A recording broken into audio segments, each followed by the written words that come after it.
지난 주일에 우리 찬양팀 장비부터 우리 좀 얼마나 성경적인지 몰라요. 성경에 보면 찬양팀이 앞서가면 온 성도들이 따라가잖아요. 그러니까 한 주일 동안 음향 장비 셋업하고 우리에게 이렇게 좋은 예배를 드릴 수 있도록 해주신 거 참 감사합니다.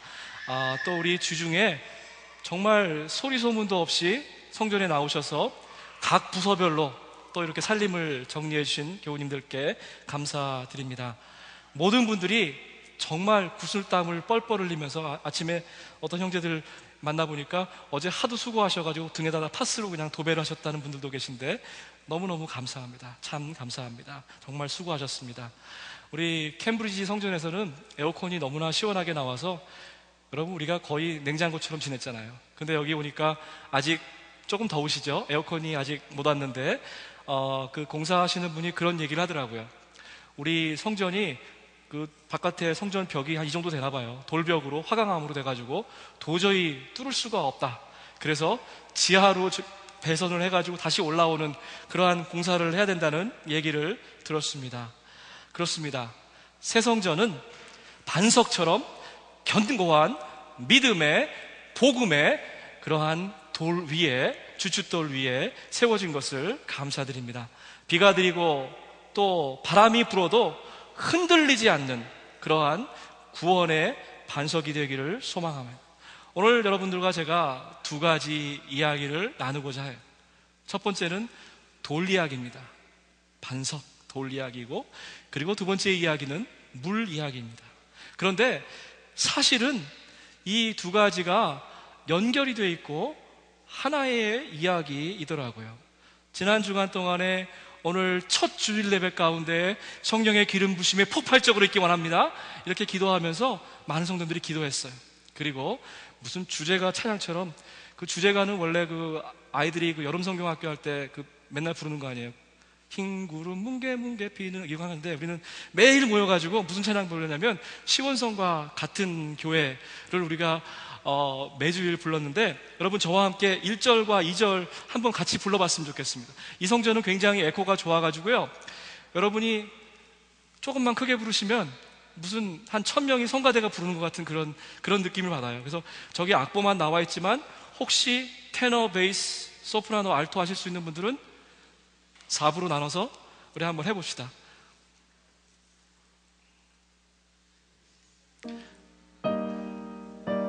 시온성과 같은 교회, 그의 영광 하나님 없다. 하나님께 영광의 찬양 올려드리기 원합니다.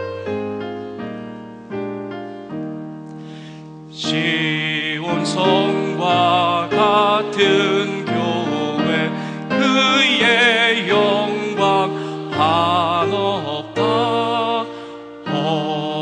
허락하신 말씀대로 주가 진히 세웠다.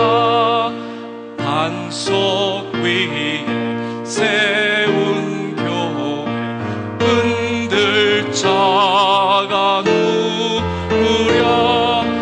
모든 원수 애워싸도 아무 근심 없도다. 생명샘이 솟아나와 모든 성도 마시니 언제든지 흘러넘쳐 부족함이 없도다. 이런 우리 흘러가니 목마를 자 누구랴. 주의 은혜 풍족하여 넘치고도 넘친다. 아멘. 하나님께 우리 영광의 박수 올려드립시다. 아멘. 할렐루야. 아멘. 저 가사를 좀 놔둬보세요. 여러분 보세요. 그죠? 1절 보니까 뭐라고 그랬어요? 교회는 반석이다 라고 얘기합니다. 2절 보니까 뭐라고 그래요? 교회는 생수다 라고 이렇게 이야기합니다. 저희 교회가 정말 반석 위에 세워진 공동체, 또 생수의 강이 폭발적으로 흘러나는 그러한 공동체가 되게 하옵소서, 이렇게 기도했으면 좋겠습니다. 주님께서 세우신 반석과 같은 교회에는 특징이 하나 있습니다. 그것은 모든 성도들이 충분하게, 넉넉하게, 다시 목마르지 않을 정도로 누릴 수 있는 생수의 강, 우리뿐만이 아니라 열방을 향해서 흘려보낼 수 있는 그러한 생수가 이 제단 가운데에서 넘쳐난다는 것이죠. 에스겔 선지는 우리를 오늘 성전의 환상 가운데 초대하고 있습니다. 이 시간 저도 여러분을 에스겔이 봤던 새 예루살렘, 새 성전의 환상 가운데 초대하기 원합니다. 오늘 말씀은 굳이 설명이 필요가 없는 이야기입니다. 에스겔이 환상을 봤어요. 성전으로부터 물이 흘러나옵니다. 우리 세번역 성경에는 솟구쳐 올라왔다라고 얘기합니다. 그래서 발목, 무릎, 허리, 점점 더 물이 깊어져서 나중에는 자유롭게 헤엄을 칠 정도로 그렇게 깊은 물이 우리 앞에 있게 되었다는 말씀입니다.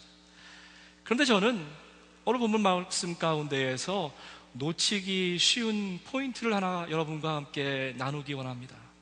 47장, 에스겔서 47장의 말씀을 제대로 이해하려면 적어도 에스겔 40장부터 우리가 하나의 큰 덩어리로 새 성전을 바라보았던 에스겔의 하나의 환상으로 이해해야만 하는 것이죠.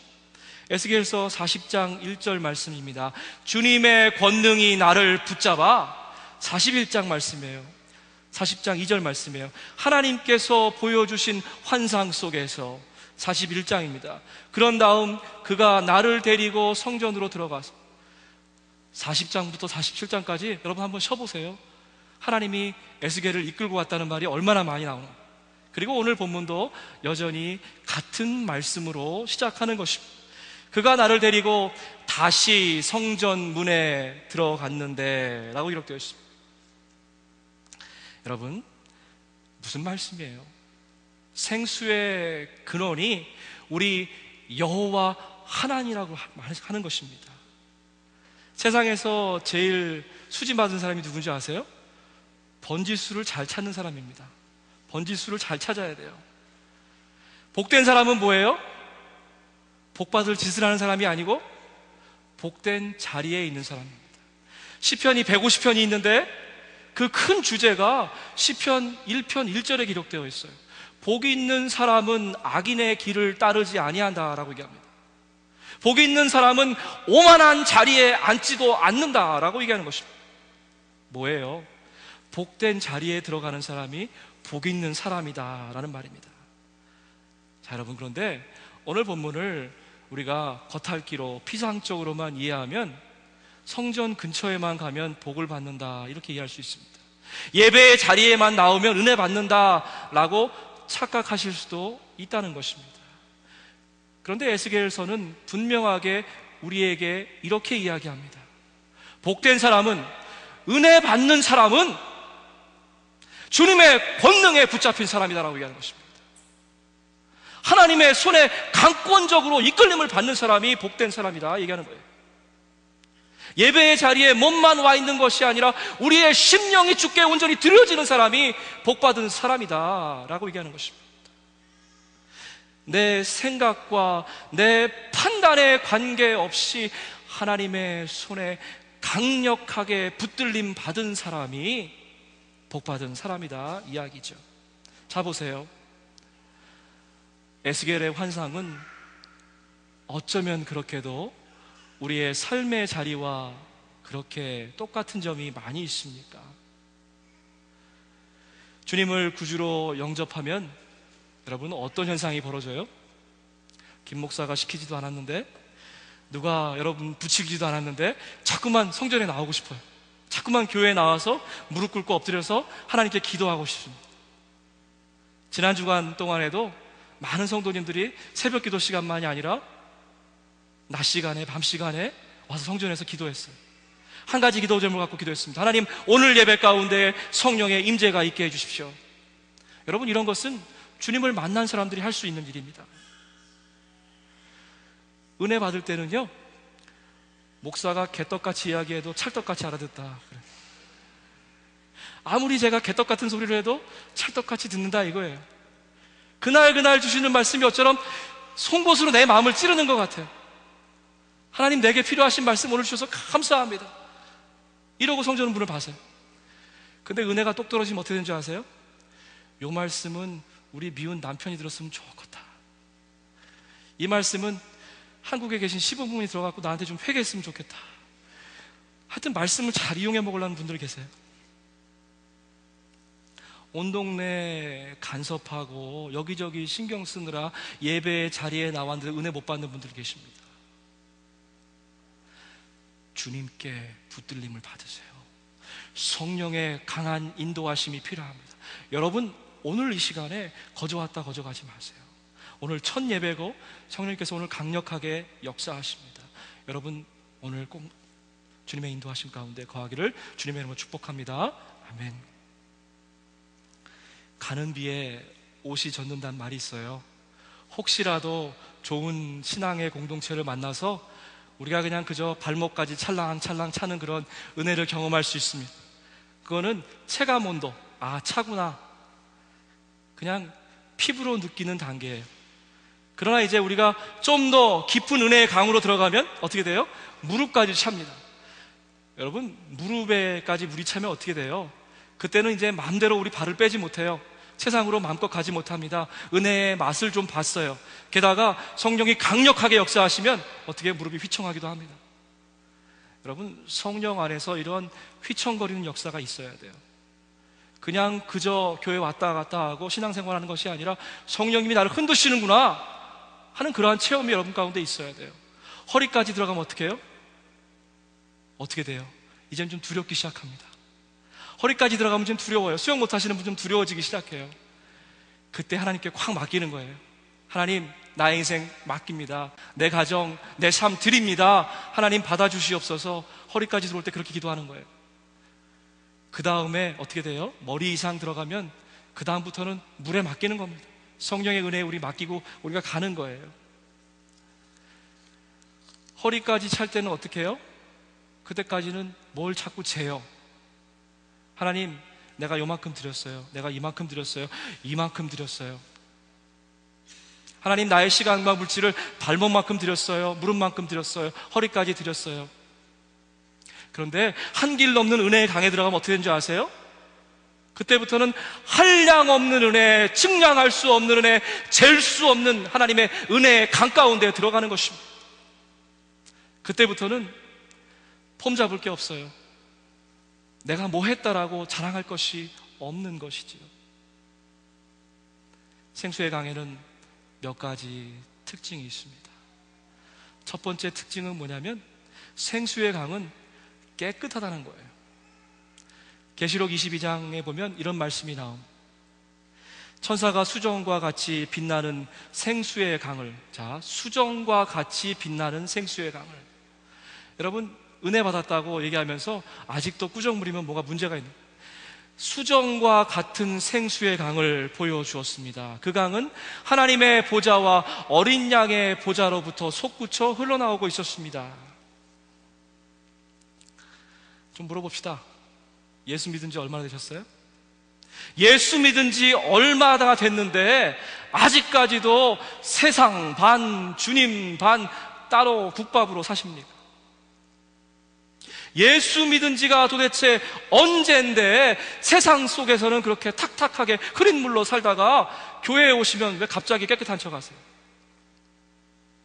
생수의 강은 깨끗한 것입니다. 생수의 강을 여러분 마음껏 누리시려면 어린 양 예수 보혈의 공로로 우리들의 죄를 깨끗하게 씻어야 된다는 것입니다. 세상의 그 어떤 것보다도, 수정보다 더 빛나는 생수의 강, 여러분 그것을 사모하기 원해요. 왜 그렇습니까? 거기에 생명이 있기 때문에 그래요. 우리가 구하는 많은 것들 가운데에는 생명이 없습니다. 그러나 생수의 강에는 생명이 있기 때문에 여러분 사모하길 원한다면 반드시 그것을, 생수의 강을 사모해야 된다는 것입니다. 생수의 강은 있어도 되고 뭐 있으면 좀 좋고 없어도 괜찮은 뭐 그런 선택사항이 아니라는 것입니다. 이스라엘 백성들을 좀 봤으면 좋겠어요. 이스라엘 백성들이 광야를 갈 때에 구름기둥, 불기둥에 그들의 시선이 초점이 모였을 때는 아무런 문제가 없었어요. 잠깐 하늘에서 눈을 뗄 때는 어떻게 돼요? 그들의 모든 관심이 먹을 것, 입을 것, 마실 것, 거기에 집중하게 된다는 거예요. 제가 놀라운 사실 하나 발견했습니다. 하나님으로부터 눈길을 떨어지면 그때부터는 세상을 향해서 우리의 눈길이 고정된다는 것입니다. 생수의 강이 솟구치지 않으면 우리의 마음속에서 오래된 영적인 병이 솟구쳐 올라온다는 거예요. 그것의 이름은 뭡니까? 근심 초조병이에요.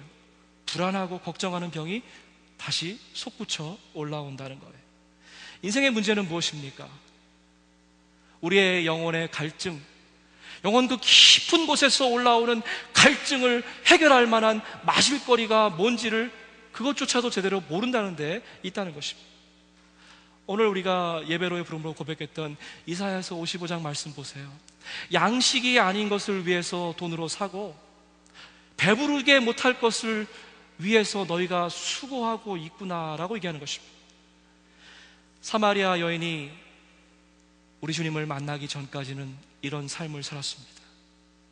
매일 하루도 거르지 아니하고 무거운 물동이를 이고 지고 우물가에 찾아갔어요. 물을 길어올 때는 뿌듯했을 거예요. 이제 오늘 저녁에 마실 물이 있구나. 그러나 밤이 지나고 나면 그 물은 이상하게 다 사라져 봅니다.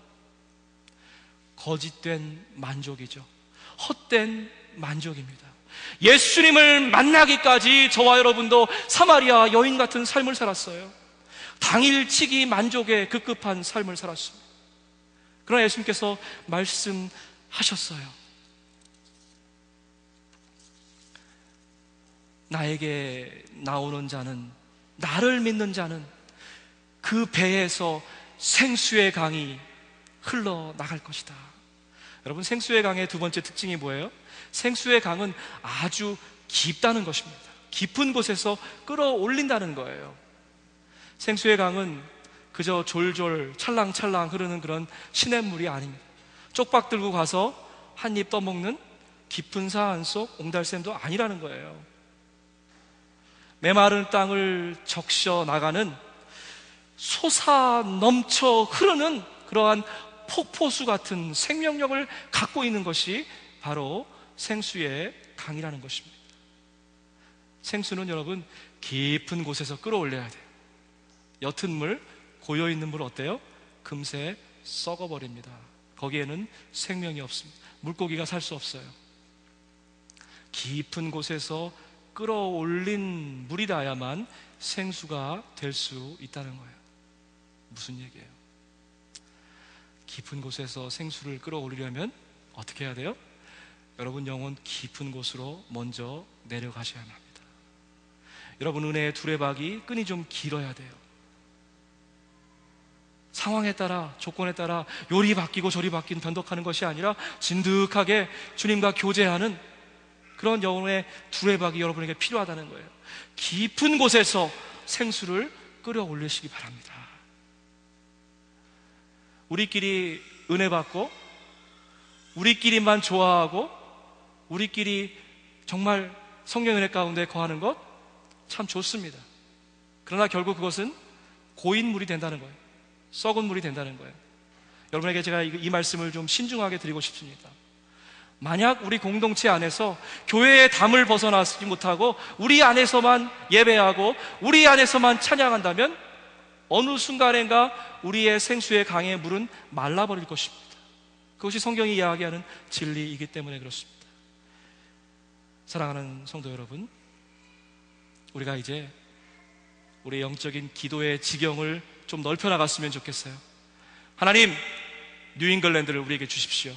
이곳에서 다시 한번 영적인 대각성 운동이 일어나게 하십시오.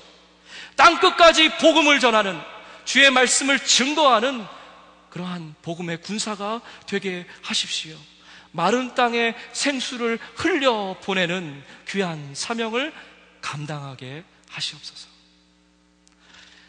좋은 선생님과 좋은 학생이 되려면 복습을 잘해야 되는데 생수의 강의 두 가지 특징이 뭐라고 그랬어요? 첫 번째 특징은 깨끗하다라고 얘기했습니다. 두 번째 특징은 깊은 곳에서 끌어올리는 것이다라고 얘기했습니다. 마지막으로 세 번째 특징이 있는데 그것은 뭐냐면 충만하다는 거예요. 철철 넘쳐 흐르다는 거예요. 성령의 충만함을 이야기하는 것입니다. 아까 읽었던 요한복음 그 본문 말씀 가운데 여러분 요한복음 7장을 읽어보면 굉장히 아커드해요. 앞에 내용하고 뒤에 내용하고 전혀 다릅니다. 근데 예수님께서 장막절이었어요. 제사장이 물을 길어다가 이제 붓고 그것이 이렇게 성전으로 흘러나가는 그러한 절기입니다. 그때 예수님께서 군중 가운데서 벌떡 일어나셔서 갑자기 뚱딴지 같은 소리를 하셨어요. 나를 믿는 자는 너희들의 배에서 생수의 강이 흘러갈 것이다. 아마 주님은 우리의 영적인 그 얕은 단계를 아셨는 것 같아요. 뱃속에서 무슨 생수가 흘러난다, 이게 무슨 얘기인가? 요한복음 7장 37절은 초청하는 말씀입니다. 나에게 너 나오라. 38절은 약속의 말씀입니다. 너의 배에서 생수가 터져나리라. 39절 말씀 뭐예요? 그것에 대한 해석의 말씀입니다. 그 말은 너희 가운데에 이제 성령이 충만하게 될 것이다 라고 이야기하는 것입니다. 생수를 믿는 사람이 받게 될 성령을 가르쳐 하신 말씀이다 라고 이야기합니다. 여러분, 제가 지난주에 우리 캠브리지 성전에서 마지막 예배를 드리면서 두 가지 비전을 제시했습니다. 기억나세요? 기억 안 나세요? 그냥 개떡같이 들으셨어요? 예. 찰떡같이 오늘 다시 한번 말씀드립니다. 치유와 회복의 공동체. 첫 번째는 우리 치유와 회복의 공동체. 두 번째는 찬양의 공동체입니다. 제가 그 비전을 생각하면서 어떤 그런 그 상상을 했냐면 사도행전에 나오는 성전 문 앞에 오랫동안 앉아있던 사람을 생각했습니다. 그 사람은 성전 문 앞에서 평생을 살았습니다. 그러나 한 번도 성전 안에 들어가지 못했습니다. 금과 은을 구했어요. 그러나 자기의 영혼의 문제를 구하지 못했습니다. 많은 사람들에게 자기의 상처가 노출됐어요. 누구나 그 사람은 안진뱅이인 줄 알고 있었습니다. 날 때부터 그 자리에 있는 사람이란 건 온 동네 사람들이 다 알았어요. 어쩌면 우리 주변에는 이렇게 찢기고 상처받은, 회복되지 못한 그러한 심령들이 많은지도 모르겠습니다. 그런 분들을 저희 공동체에 초대하기 원합니다. 베드로를 만났어요. 금과 은은 내게 없지만 내게 있는 것으로 너에게 주노니 나사렛 예수의 이름으로 명하노니 일어나 걸어라. 여러분이 놀라운 치유의 역사가 우리 가운데 먼저 일어나고, 그리고 여러분 주변에서, 여러분 학교에서, 여러분 직장에서, 여러분 일터에서 이 놀라운 일이 일어나기 원합니다. 그때 어떤 일이 벌어졌어요? 그는 뛰었네, 찬양했네. 더 놀라운 것은 이제 교회 안으로 들어오게 된다는 거예요. 예배하는 자로 바뀌게 되었다는 것이죠. 한국에서 그런 책이 나왔습니다. 여러분 읽어보셨어요? 신수성가라는 책이 있어요. 자수성가란 말 아시죠? 어렵게 고학하고, 우리 어르신들은 잘 그런 세대를 겪었지만 어렵게 공부하고 고학해서 이제 자기 가정을 또 훌륭한 일을 이룬 분들을 가리켜서 자수성가하신 분이다 이렇게 얘기합니다. 근데 자수성가하는 것은 좋은데 신앙적으로는 별로 안 좋습니다. 더 좋은 것은 뭐냐면 신수성가하는 거예요. 하나님의 손으로 이제 우리가 일어나는 것입니다. 하나님의 손에 붙잡혀서 저와 여러분이 깨끗한 생수의 강, 깊은 생수의 강, 성령 충만한 생수의 강으로 들어가는 것입니다. 그러할 때에 하나님 우리에게 말씀하세요. 너희가 생각하는 성공과 하나님께서 생각하시는 성공이 다르다라고 얘기합니다. 여러분, 성공이 여러분의 목표입니까? 성공 너머의 성공을 꿈꾸십시오. 여러분에게 작은 꿈이 있으십니까? 꿈이 넘는 그런 큰 꿈, 원대한 꿈, 하나님이 함께 하시는 꿈, 하나님의 손에 붙잡혀 이끌림 받는 그러한 꿈. 새 성전에서 오늘 첫 예배를 드리는데 여러분 좀 그런 귀한 결단과 고백이 있었으면 좋겠어요. 지금까지는 하나님, 내가 자수성가하려고 노력했어요. 내 힘과 내 방법과 내 뜻, 내 의지 가지고 하나님 어떻게든지 해보려고 노력했어요. 발버둥 쳤어요. 하나님, 오늘부터는 제가 신수성가하겠습니다. 하나님 손에 붙잡혀서 하나님의 뜻 가운데에, 하나님의 이끌리심 가운데 이제 생수의 강에 발목만 담그는 게 아니죠. 무릎만 담그는 거 아니에요. 허리까지 들어가는 거 아닙니다.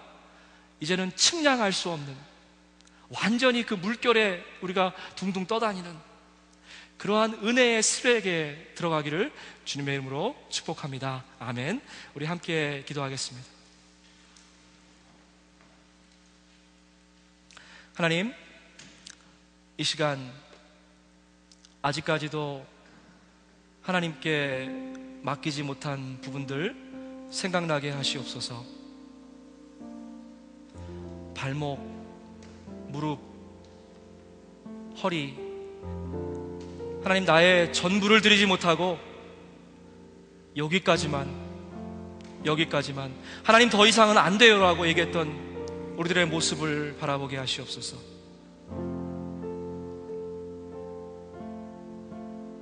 하나님, 돈은 되지만 명예는 안 돼요. 명예는 되지만, 거기까지는 되지만 하나님, 나의 인생의 성공의 문제는 안 돼요 라고 얘기했던 우리의 모습 바라보게 하시옵소서.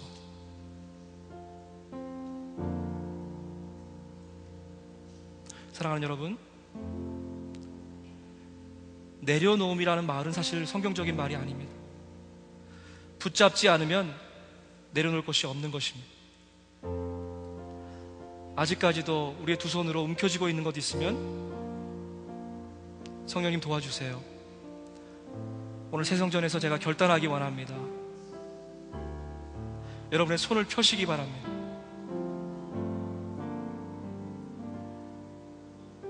하나님께서 우리의 마른 손을 하나님께서 들어 쓰시기에 합당하신 권능의 손으로 오늘 바꿔주시기 원합니다. 모세가 그랬던 것처럼 인생의 지팡이만 붙잡고 있는 것이 아니라 이제 홍해를 가를 수 있는 권능의 지팡이를 우리가 받기 원합니다. 여러분, 우리 한 목소리로 이 시간 오늘 말씀 생각하면서 통성으로 기도하겠습니다. 아버지 하나님 감사합니다. 하나님 감사합니다. 오늘 우리를 하나님 것이 감사합니다. 하나님 오늘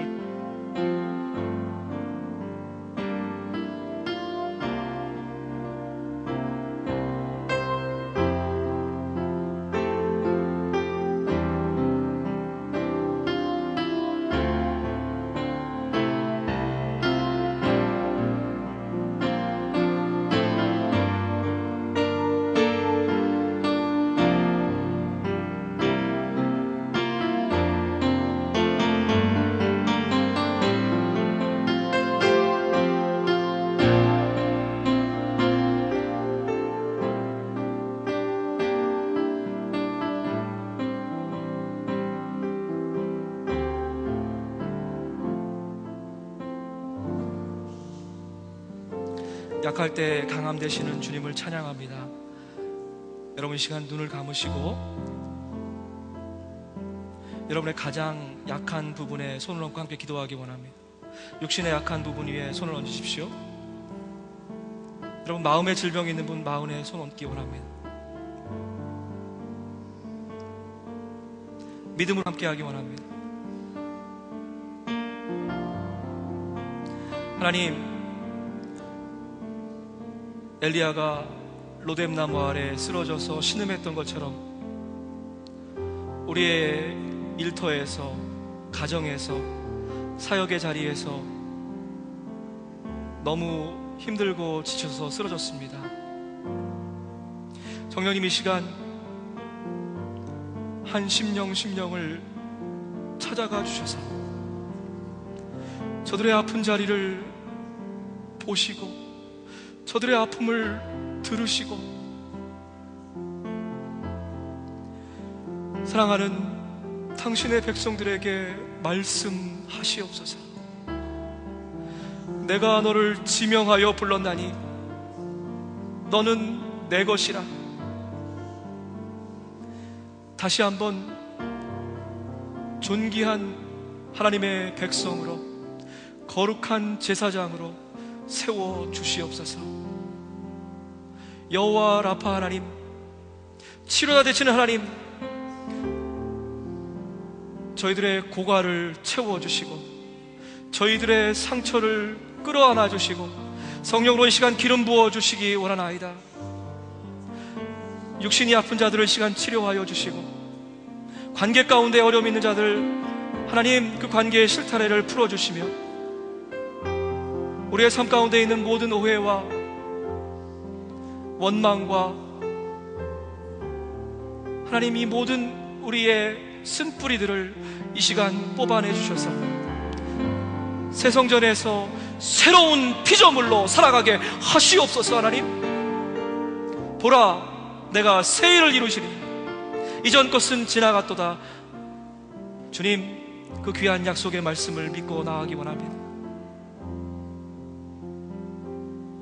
감사하옵고 예수님의 이름으로 기도하옵나이다. 아멘.